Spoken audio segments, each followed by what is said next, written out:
ಕಲಿಯೋದು ತುಂಬ ಇರುತ್ತೆ.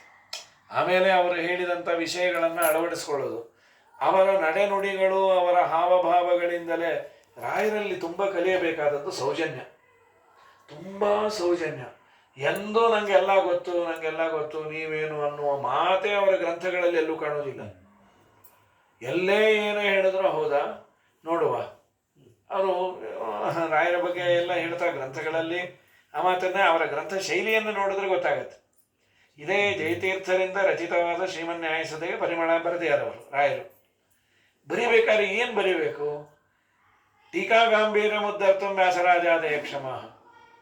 ಜಯತೀರ್ಥರ ಮಾತನ್ನ ಅರ್ಥ ಮಾಡಿಕೊಳ್ಳುವ ಅರ್ಹತೆ ನನಗಿಲ್ಲ. ಅರ್ಥ ಮಾಡಿಕೊಳ್ಳುವ ಅರ್ಹತೆ ಇಲ್ಲ ಅಂದರೆ ನೀವು ಅದಕ್ಕೆ ಕಾಮೆಂಟ್ರಿ ಬರೀಲಿಕ್ಕಾಗತ್ತಾ? ಏನದೇನು ಕಾಗಕ್ಕ ಗುಬ್ಬಕ್ಕನ ಕಥೆನ ಮುಂದೆ ಬಂದ ಎಲ್ಲ ಮಹಾನುಭಾವರು ಅದನ್ನು ತಲೆ ಮೇಲಿಟ್ಟು ಬರೀಬೇಕು ಅಂತಂದರೆ ಸಾಮಾನ್ಯ ಗ್ರಂಥ ಅಲ್ಲ. ಬರೀಬೇಕಾದ್ರೆ ನಿಮಗೆ ಅರ್ಥ ಆಗದೆ ಹೇಗೆ ಬರೆದ್ರಿ? ಇಲ್ಲ ಇಲ್ಲ, ನನಗೆ ಇಬ್ಬರ ಕೃಪಾದೃಷ್ಟಿ ಬಿತ್ತು, ಒಂದು ವಿಜಯೇಂದ್ರರು, ಇನ್ನೊಂದು ವ್ಯಾಸರಾಜರು. ಅವರಿಬ್ಬರು ನನ್ನ ಮೇಲೆ ಕೃಪೆಯನ್ನು ಮಾಡಿದ್ದಕ್ಕೆ ನನಗೊಂದೆರಡು ಅಕ್ಷರ ಬಂತು.